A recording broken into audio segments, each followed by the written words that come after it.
What's up guys, Deagle here from ProNDC. Welcome to another ESO build video.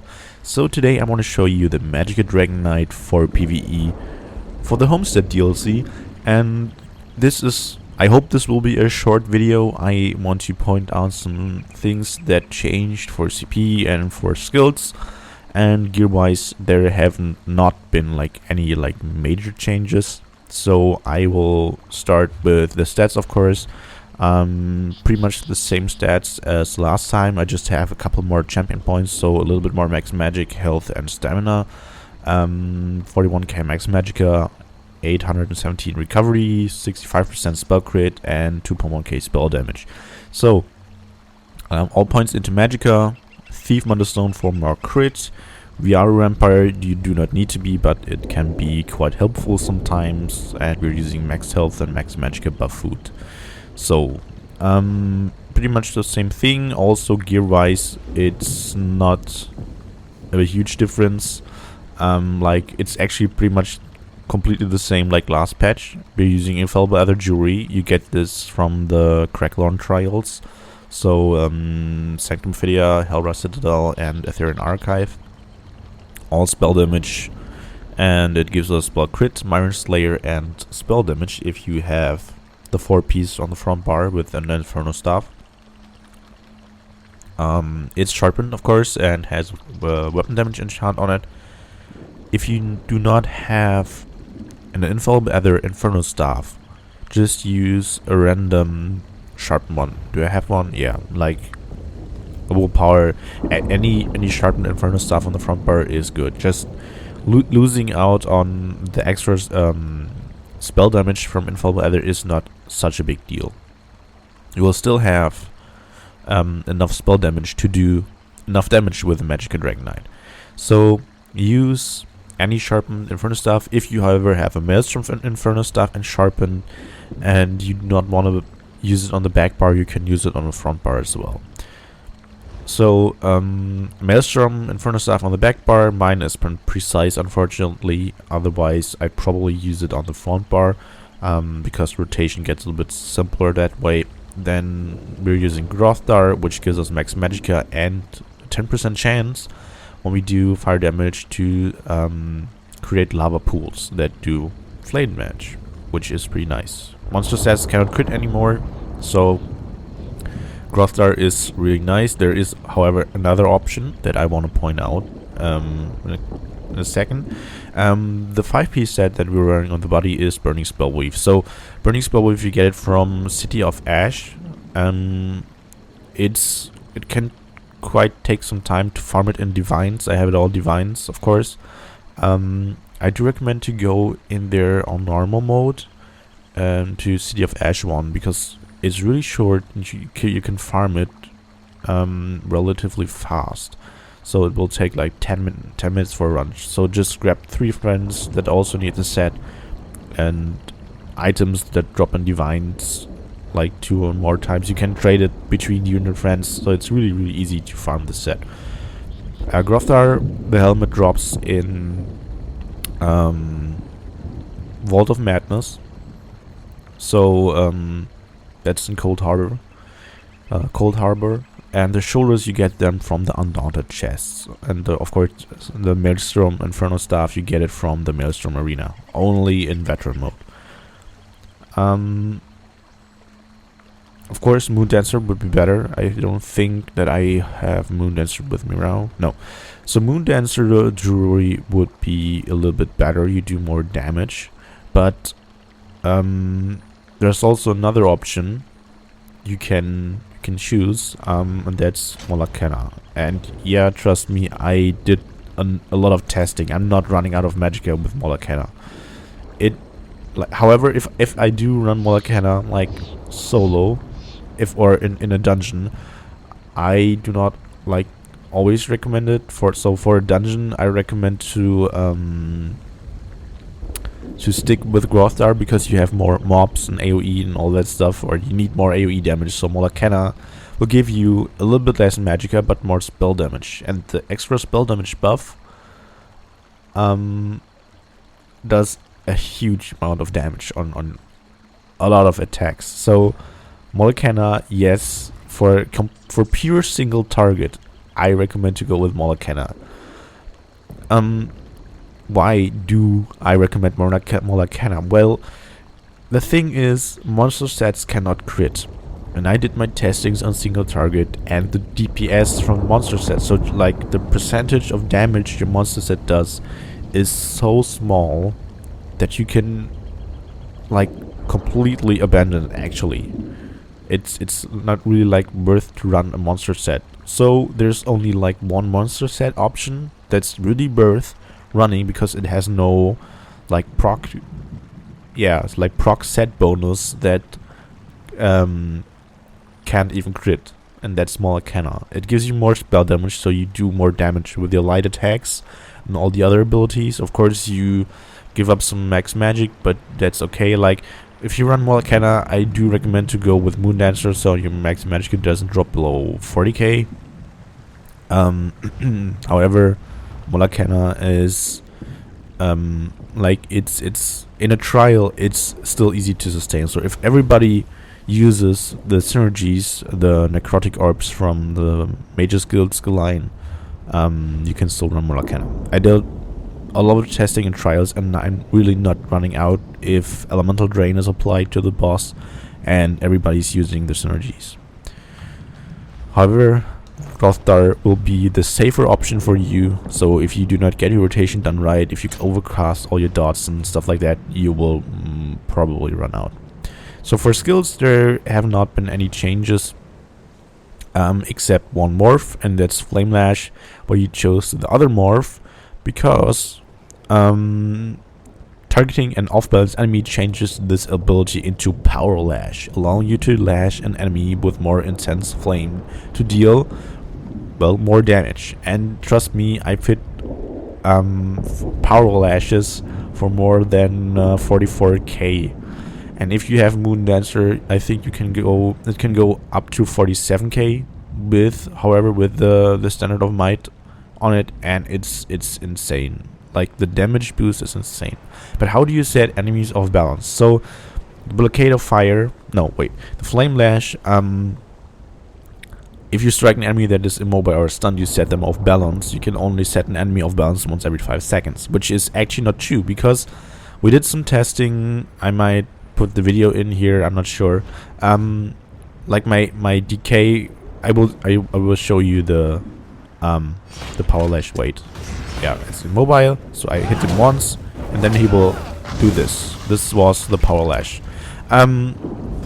You saw that that my Dragonknight turns, like he's spinning, and in a trial you won't believe it, but my DK is constantly spinning, because our healers are running the Blockade of Storms. So Blockade of Storms sets concussed enemies off balance, and enemies can get concussed by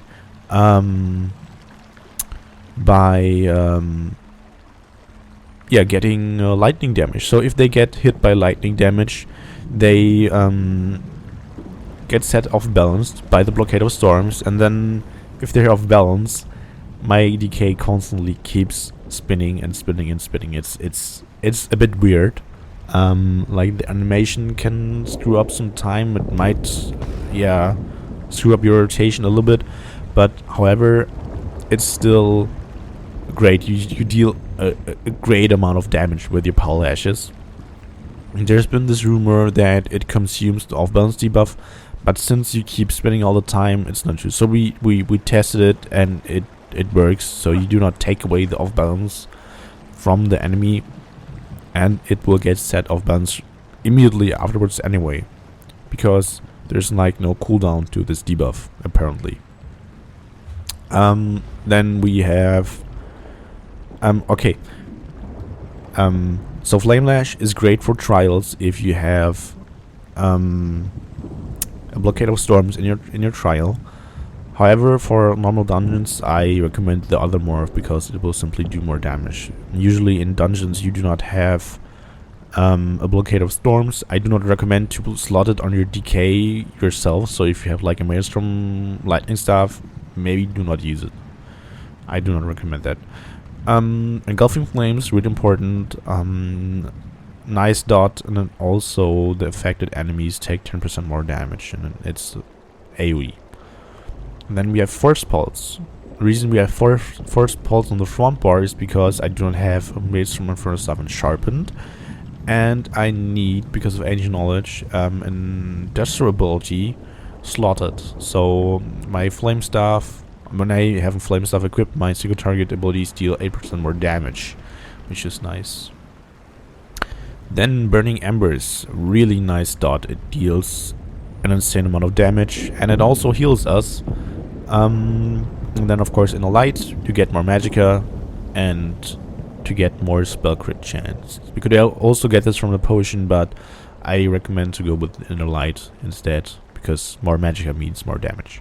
Then Shooting Star, we hardly use this, mostly in trash fights, to get back more ultimate, because we get 12 ultimates for each enemy hit by the initial blast, which is nice. But most of the times we still use Standard of Might. You could go with Fiery Rage.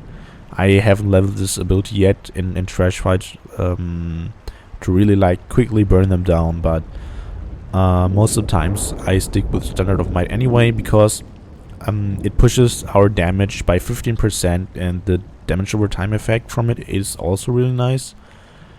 This got reduced to 15% by 20% in the last patches, so it got a little bit nerfed, while the Lava Whip and each Morph got a damage buff of 5%, so to make Dragonknights a little bit better in PvP, it got the Flame Lash buff or Lava Whip buff, but to like compensate, they reduced the damage of Standard of Might. Then we have Flames of Oblivion. This deals a hit every 5 seconds, so it's 5 hits when we cast it, after 5 seconds, after 10 seconds, and after 15 seconds, and does crits, I think, like up to 18k, 15 to 18k in trials, depending on how far the enemy is debuffed. Then we have Rearming Trap, which gives us minor force. You do not need the trap, but it's also really nice to buff the damage a little bit, and it reactivates a second time, so you get 6 seconds minor force, then 1.5 second cooldown, and then again 6 seconds minor force. Then we have Eruption, AoE damage over time, lasts for 18 seconds. We have Harness Magicka here, and we have Blockade of Fire. Blockade of Fire, of course, really powerful with Burning Spell Weave, because Burning Spell Weave burns the enemy, and we deal 20% more damage with this ability if the enemy burns. But he will burn anyway, because we're a Dragonknight, we have a lot of fire damage. Occasionally you might want to slot different skills. For example, you can slot, where is it? Molten Armaments, which is nice to increase the heavy attack damage and to get more spell damage, which is nice for dungeons. Sometimes the tank also runs this in dungeons. You might want to slot Deep Breath, maybe at the second boss in Veteramorph Akash, to interrupt the enemies there, especially the ads, which is really nice. Or you need Unrelenting Grip to chain enemies, which is also really important at some points. So, champion points. So this is the off-balance setup. So in the green tree, we, like always, we have 100 into Magician and then 100 into Arcanist, which is like the common setup for for Magicka. You could put some points, take some out of Arcanist and put them in Tenacity to get back more Magicka with your heavy attacks, or you could put them in Shadowboard and Tumbling. It's really up to you, but keep 100 points into cost reduction and at least 30 in this tree to get the Synergizer passive. Then on the red tree, I have 15 quick recovery right now, 85 hardy and 100 elemental defender, but you need to switch things up in the red tree all the time depending on the content that you're running. So If you're getting a lot of physical damage, you put more points into hardy. And if you get a lot of elemental or magic damage, you put more points into elemental defender. Then we have, we'll start here, 26 points into Elfborn and 98 into elemental expert. To boost our regular damage and to boost the crit damage a little bit. 1 to staff expert. Sorry for the small cut. I just got a blue screen while talking about champion points, so I stopped at 75 points into Thaumaturge to unlock the Exploiter passive. But also we have a lot of damage over time effects, so we deal more damage with all our dots and with blockade of fire and all that stuff, and also Exploiter. So if we do have a blockade of storms in our group, we deal more damage because the enemies are set off balance all the time. Like I did the testing and at Rockhart, so we had 3 sorcerers with us, and the uptime of minor vulnerability, which is applied to the enemy if he is concussed, was 69% without infallible ether. So this is pretty nice. So for the rotation, it's pretty simple. Actually, it's not pretty simple. So because we have a Master Marina staff on the back bar, we do need to switch bars a couple times. So you want to start with the engulfing flames, because this dot lasts the longest, or like burning embers, or burning embers actually lasts the longest, but engulfing flames is more important because we deal more flame damage and needs to be up all the time.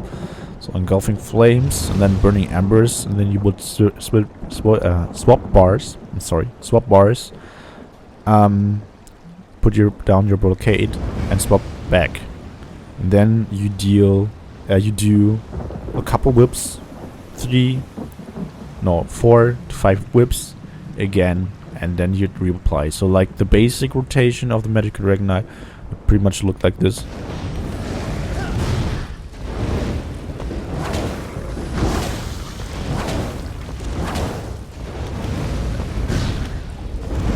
So my blockade was about to run out, and then I reapplied it. So this is like the basic rotation.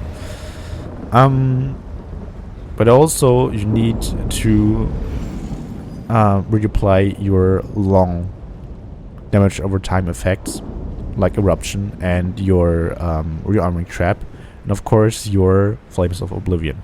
So the whole rotation would start with a heavy attack into Eruption. Wait, didn't get off. I'm sorry. Heavy attack into Eruption, then rearming trap, light attack Flames of Oblivion, light attack blockade, light attack engulfing, light attack burning embers, 4 whips, and then engulfing,